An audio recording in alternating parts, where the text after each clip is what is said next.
In my early studies, I was being drawn to the pineal gland as a possible source of a spiritual molecule. Even looking at the pineal gland as a spirit gland, that might be the source of a chemical or some metabolic product that induced mystical experiences. And I stumbled upon the work of Descartes, who himself was quite interested in the pineal gland. And he looked at it. He was drawn to it because of its unpaired status in the brain. There's only one pineal gland as opposed to two temporal lobes or two hippocampi, two halves of the cerebellum. But with the pineal, there's only one pineal gland. And he introspected and saw that he could only think one thought at a time. It wasn't possible to think two thoughts at the exact same time. And he also believed that thought was a divine manifestation, that imagination, creativity was how we were created in God's likeness, that the imagination and creativity built upon thought was a divine process. So he proposed that the soul was cleaved to the body at the pineal, that the small bit of God that resides within us, enters us, leaves us, did that at the point of the pineal. He believed that the soul interacted with the body at many levels, but only at the pineal was there really this close relationship, this cleaving almost, between the body and the soul in its relationship with God. Oh, and as well, the location of the pineal gland was also quite intriguing to Descartes. At the time, people believed that thoughts traveled through the cerebrospinal fluid, which is the fluid in multiple cavities inside the brain. And it travels, it goes through channels and cavities and ventricles. And the pineal gland is situated right in the middle of a number of these ventricles that contain cerebrospinal fluid. So Descartes believed that if thought were produced in the pineal, thoughts could be released into the cerebrospinal fluid and then would be able to travel from various parts of the brain to each other. And actually, as we are learning about the pharmacology of the psychedelic drugs, they do seem to affect the production of this cerebrospinal fluid. So Descartes and his students may get the last laugh yet. In lower animals, amphibians, reptiles, salamanders, the pineal actually is a visually sensitive organ just like the normal eyes. It has a cornea, a retina, cones, rods, response to light. But as animals climbed the evolutionary ladder, it went more and more inward into the brain and became less sensitive to ambient light, to light from the outside. It then only became indirectly sensitive to light being received through the eyes. But in these lower animals, it definitely would respond to light, just like the lateral eyes do. The pineal gland has also been an organ of interest to cultures before Descartes. The Hindus believed it was the locale or the localization of the seventh chakra or energy center, energy site, which when activated through years of spiritual discipline and meditation would generate a blinding white light with the opening of what was called the thousand-petaled lotus. And that was felt to be experienced at the top of the head, which is basically just an inch or two above where the pineal gland rests. And also the Hebrew Kabbalistic tradition has a crown center, which also is located at the very top of the head. And when this is activated as well, there's the experience of light and bliss and unity, which I don't know if the Jews actually looked at the pineal gland as the site of that, but at least in terms of where on the body that took place, it was at the center of the head, the same place that the Hindus located the third eye, the opening of spiritual development.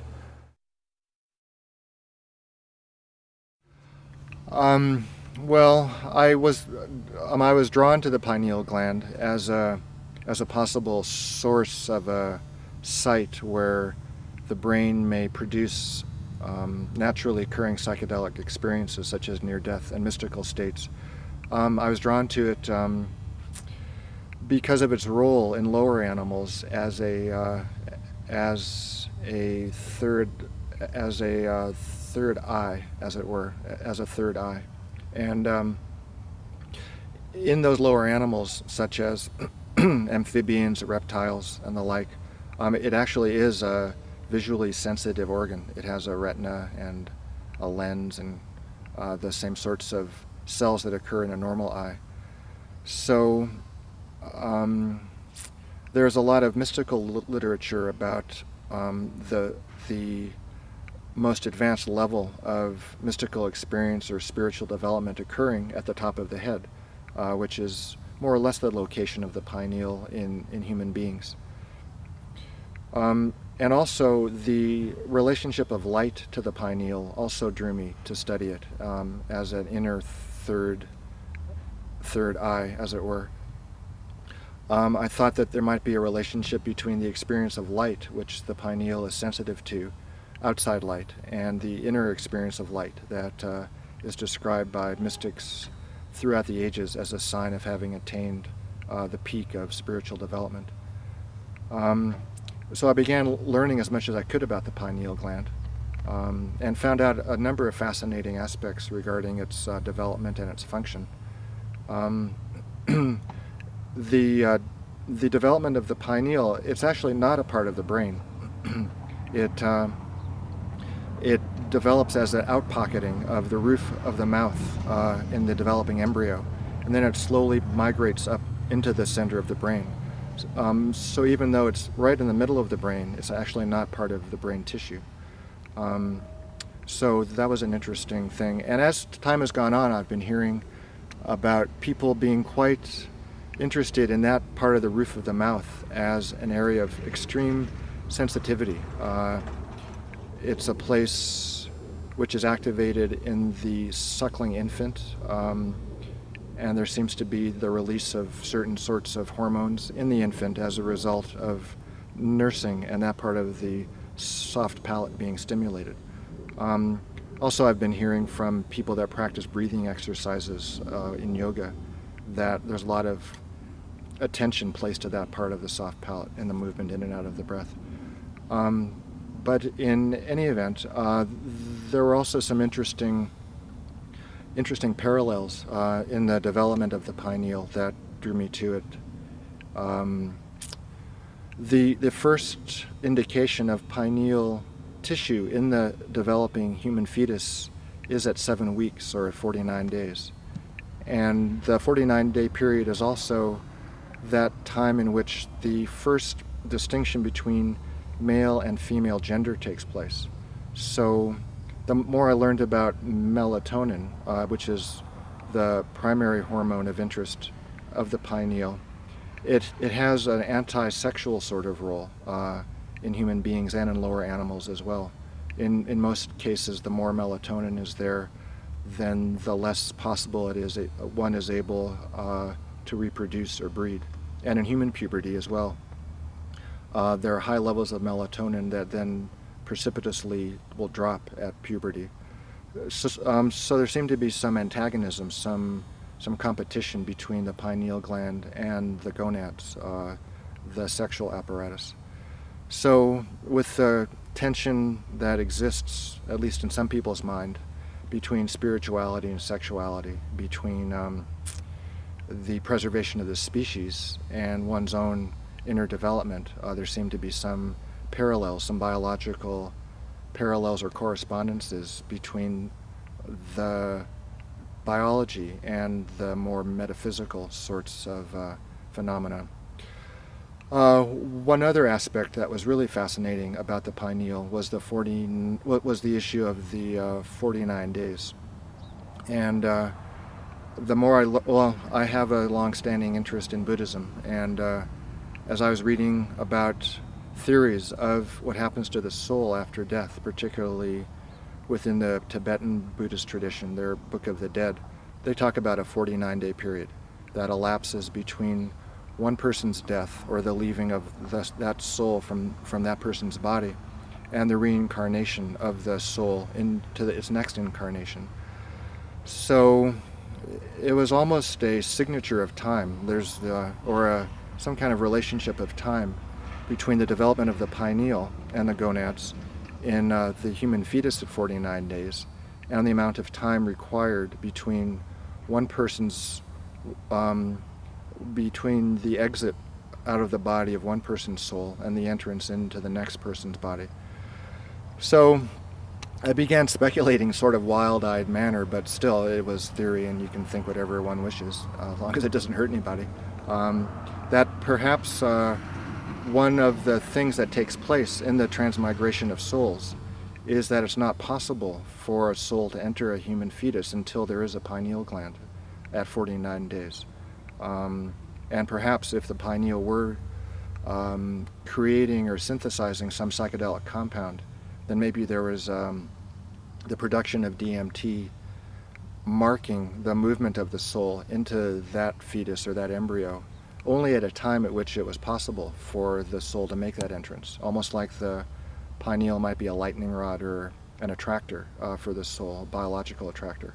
And then if that were the case, perhaps the entry of that soul into that fetus at the time was accompanied by a DMT experience, sort of a flash of primordial awareness or consciousness at that moment.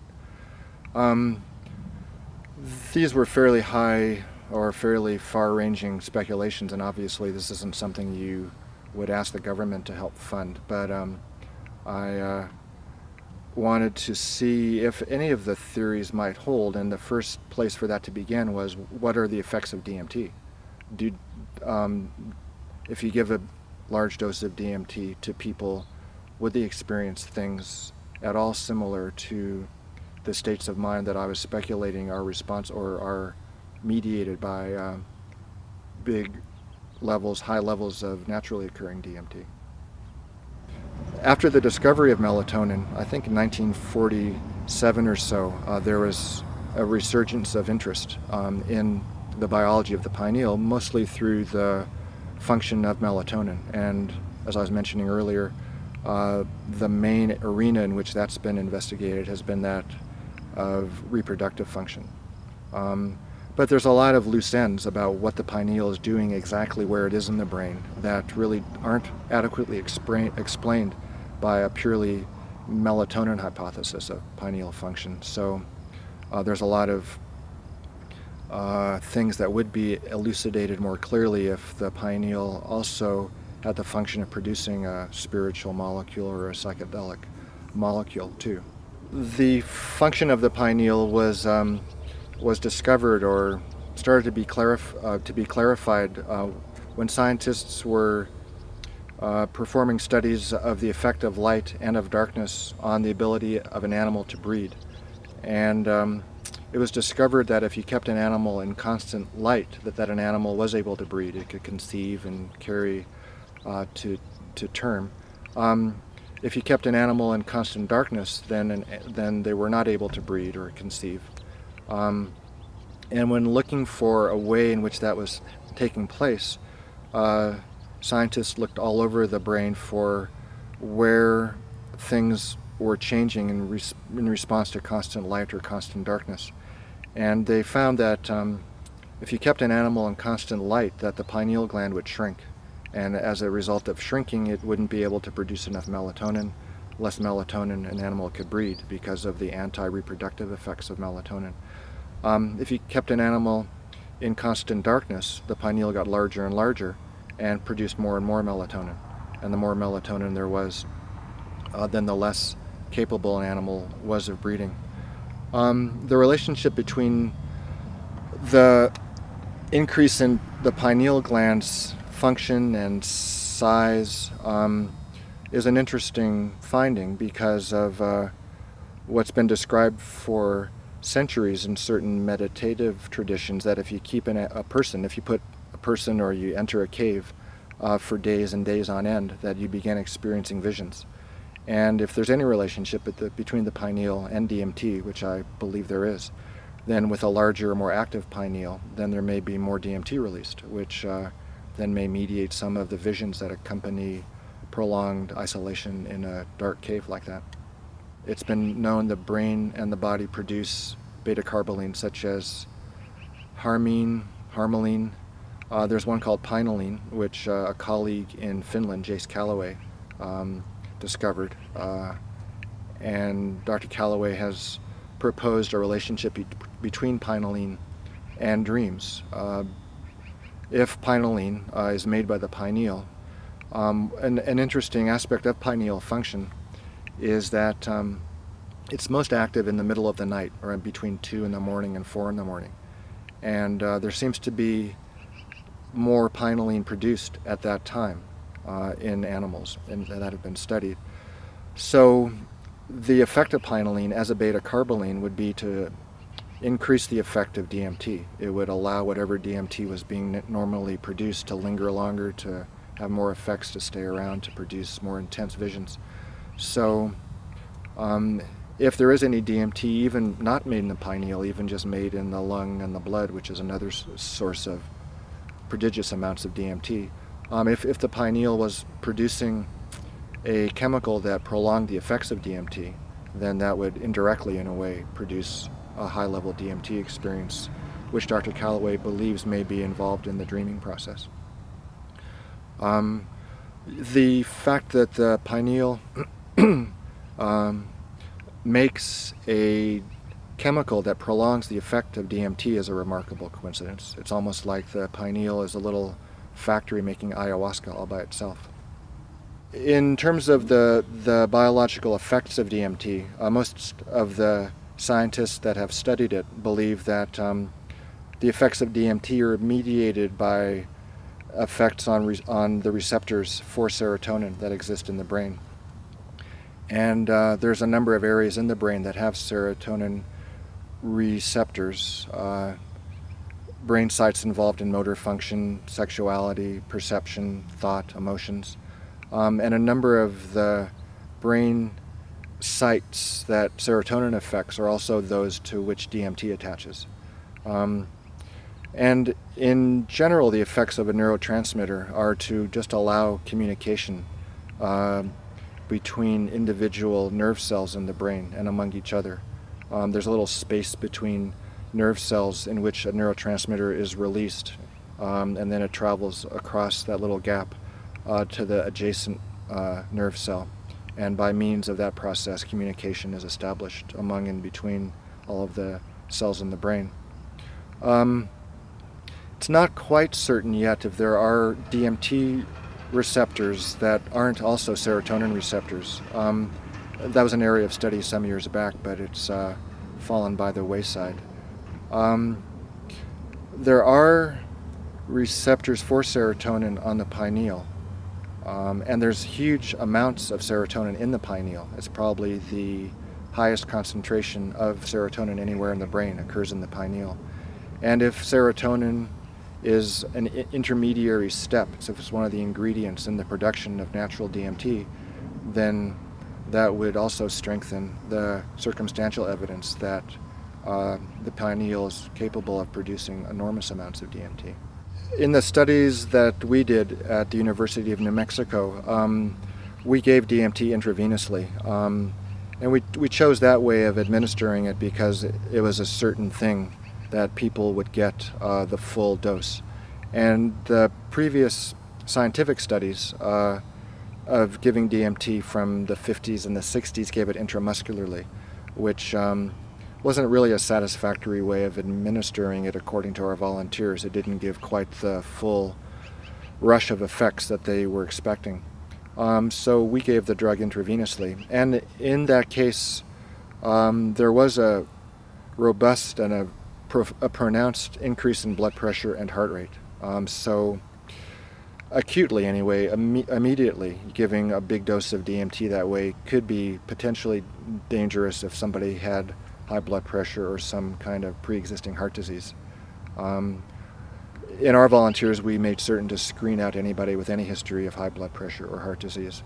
In terms of the effects of ayahuasca, though, it's swallowed, and the effects are much slower in onset last longer and fade more gradually. In Dr. Grobe's studies in Brazil, he checked blood pressure quite carefully, heart rate as well, in his ayahuasca users. And the increases were much more mild compared to those seen in our studies where we gave it as an intravenous injection. So I really have not heard of any major medical problems associated with ayahuasca use.